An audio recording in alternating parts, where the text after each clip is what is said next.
No, that's what I wanted to ask you. That So he has some. oh, cool. How did his deregulation Yeah. initiatives impact labor unions and wage dynamics in the affected industries, which was it trucking, banking, and then the airline industry? Uh-oh, did you freeze on me? Yeah. I mean, There you there's go. like about he actually deregulated the beer industry, right? And I mean, some people have given Carter credit for craft breweries in the 80s and 90s because of his deregulation. But and something Budweiser else you still mentioned going. at the start, which is really yeah, something you mentioned at the beginning, which I think is really important too, is the appointment of Paul Volcker at the Fed.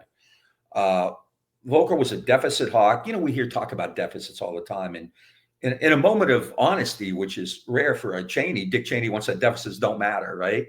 Yeah. But you know, attacking deficits and attacking interest rates is a form of class war against working people. And Mm-hmm. so Carter appointed Paul Volcker, who was known as a deficit hawk.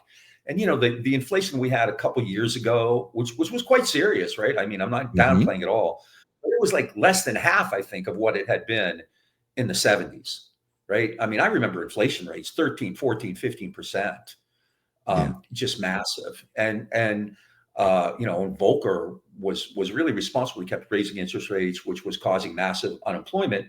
And at the same time, this is when you see like the labor problems emerge. Like I come from Ohio, from that area, Youngstown, Pittsburgh, Cleveland, The you know, Rust Belt.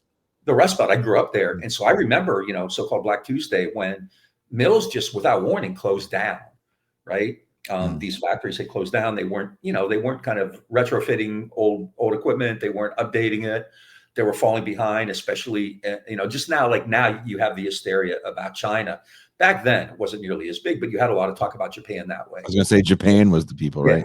Yeah. Yeah, especially like automakers, steel makers, like, and you know, it was a working class issue. Like working class people wanted tariffs, so that was kind of on the table then, right?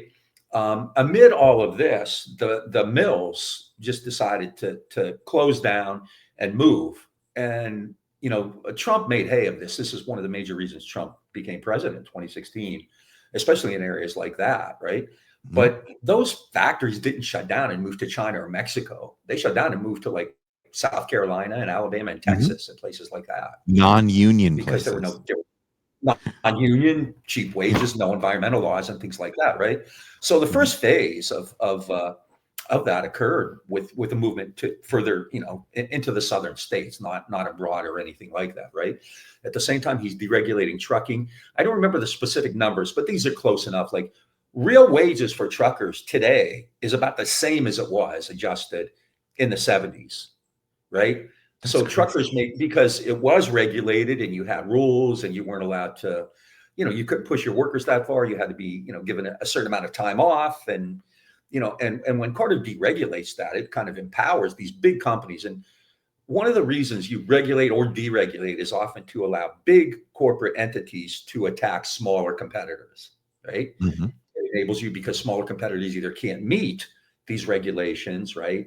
Or conversely, if you deregulate, then big in the airline industry, say, you know, at the time you had like what American, and there were, I think in the 70s and 80s, at one point there were like 25 or 28 airline carriers. There was one, what the hell was it called? Freedom? Pan Am, Trans Yeah. Am. No, there's Brand. but there was one where you would get on and you would hand the flight attendant a $20 bill. Like that was it. You like literally you walked to the airplane, you walked on, you know, you showed an ID, you got on, you paid. It was like, you know, going to a movie or something like that, right? So Crazy. there were all these like, you know, major airlines within, I don't know how long, less than a decade, it was down to what, 5 or 6, right? American and Continental at the time and Pan Am and TWA, I can't remember. So deregulation really enabled all those big airlines to swallow up the smaller ones, right? Through deregulation, right? They could now go into areas they could compete. They could offer competitive rates. They could offer low rates in order to drive other people out of competition, right? And big companies. Is this still? So I vaguely remember this because again, I'm pretty young, in the sense of I don't remember. Yeah. Upstairs down. I remember planes with upstairs downstairs. I remember smoking. I've been inside of a cockpit several times. I used to fly with my grandparents when I was young. I feel like, and granted, I was smaller, but I feel like there was just more leg room in a plane 40 years ago. I mean, Yeah. I'm 6'2", and I don't know how. I'm a big guy. I don't know how people bigger than me can get on a plane. Because now, I mean, if you're more than like 5'9", right? I can't fit Yeah, in a plane. I'm and 5'10". I can fit. Yeah. yeah, and I mean, I remember flying on airplanes where people smoked, and oh my god, I got out Yeah. and I was just like nauseous. So anyway, neither here nor there. Yeah. But yeah, all Yeah. that I was changed. thinking some remembers. Food. I remember food on the plane was mandatory. What were we going to eat on the plane? Yeah, I yeah. know all So I this mean, yes, changes. yeah, Now you got to pay for, yeah. I flew a Spirit Yeah, flight I mean, back. and Oof. and Oh no. Can you hear me? yeah. Okay, you cut So your internet blocked for a can second, you but hear me? yeah, yeah, huh? We're all good. Oh, I'm sorry. I'm It's sorry all about good. that. I'll blame AT&T on that. Okay. They're trying to Yeah, stop all us from that's telling the going truth. on. I mean, it's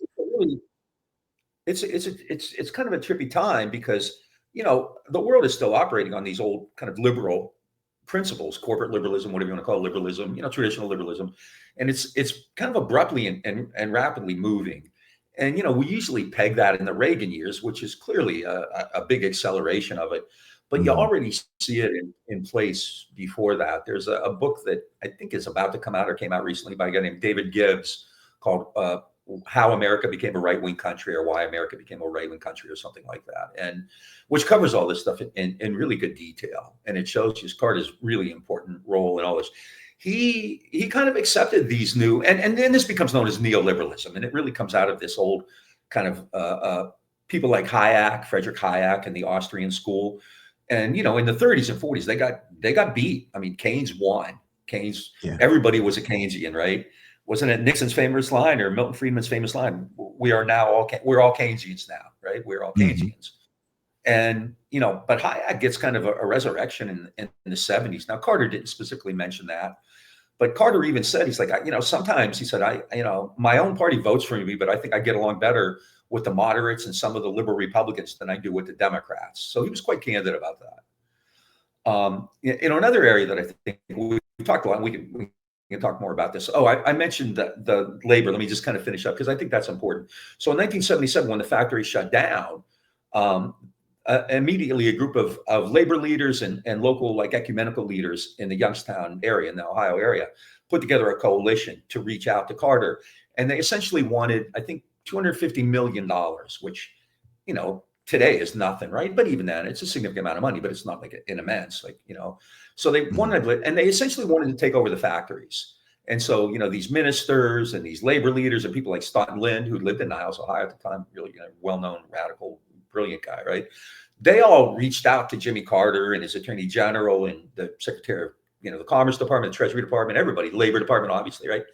And Carter at every stop just said no. He wasn't going to help them out. Basically, the market had spoken, and these people believe in what they call a free market, right? The market had Yes. spoken.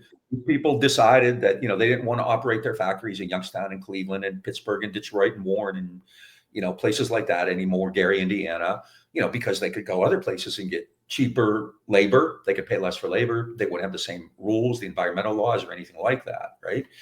And Carter didn't lift a finger. And so, I mean, I will still, if you go in that area and there are people who are, much older than me, and when you mention Carter's name, they're still vehement. They feel the same way actually about Clinton too, for NAFTA, which we can get to if you want later. But Yeah, so yeah, there's no, we still have to get into this. Yeah. there's still a real lingering resentment there, right? In addition to that, though, I believe a year later in 1978, there was a Teamster strike. And Carter actually invoked Taft-Hartley. It was a trucker strike. And You mean the Carter, miners' strike? miners' strike. I'm sorry. Miners' strike. Yeah, yeah, the miners' strike. Yes, yeah, yeah, yeah, yeah. I'm thinking It of was only there 3 was months actually in, yeah. in 1970. I'm thinking of a Teamster strike in Ohio at a different time. But there's a miners' strike. Carter invoked Taft-Hartley and broke the strike, forced them back, right?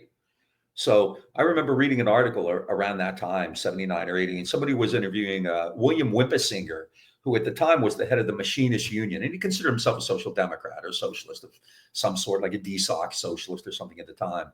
And Wimpesinger, somebody said, "What can Carter do to help labor after everything he's done to you?" And Wimpesinger said he could drop dead. That's it. Like Carter could drop dead. That's all. And one other labor leader, I don't remember who it was, used the old phrase, he's pissing down your leg while he's shaking your hand, right? So Oof. Labor and Carter really had a really bad relationship by then. And Labor was moving, like in 1972, a lot of unions endorsed Nixon. In 76, they came back. Carter got significant levels of labor support, right? Like in my area of Ohio, in 1976, he won like over 80% of the vote in those counties, right? Which were heavily labor, heavily Democratic, and heavily unionized still at the time. By 1979, that's starting to go away. And, in large measure because he had been deaf to the Youngstown steelworkers and the Cleveland steelworkers and elsewhere. And then, he broke a miners' strike. So in no way is this guy, kind of have great progressive credentials. And, before I do think it's important to mention some of the stuff on foreign policy, because I think that's a big part of this kind of neoliberalism as well. Yeah. But, at the same time, the Democratic Party was kind of getting tired of him. And, in early 1980, Teddy Kennedy announced that he would run against them in the primary, right? Which is, pretty unusual, right? To challenge a sitting president. And Kennedy still had that mantle of liberalism, from the family and everything else. And, in a sense, the fact that Carter defeated Kennedy, not really close either, right? And usually a sitting president will win a primary, but still, I think, in retrospect, there was a real message there about the end of liberalism, right? That, people were kind of tired of it. In the same way in 2016, when Trump so easily disposed of Jeb Bush in the primaries, that meant something that a lot of people at the time just kind of ignored. But I think, Carter, the fact that he had defeated Teddy Kennedy fairly easily, I think indicated that old way of doing things among the Democratic elite, was over. And the Republicans had very successfully convinced the American people that the Democratic Party, kind of like what you're hearing today, the Democratic Party was full of all these crazy, left wing, people who wanted to take your money away, asset amnesty and abortion and tax and spend liberals and all that kind of stuff. And much of that obviously comes out of civil rights too, where Carter was pretty progressive, but at the same time, like in 1976, somebody asked him a question about neighborhoods being desegregated, neighborhoods being integrated. And he said something along the lines of, well, we have to be careful to maintain the ethnic purity of certain areas, right? Ethnic purity. That's, that's settler White colonialism, power. right? So, Yeah. It's white power. yeah, and that's obviously what he meant, right? Yeah. Now, people will say, well, he didn't mean that in his heart. He was being political. Well, maybe so. But the fact is, he said it and he did it. And, there's a lot of reasons to believe him, right?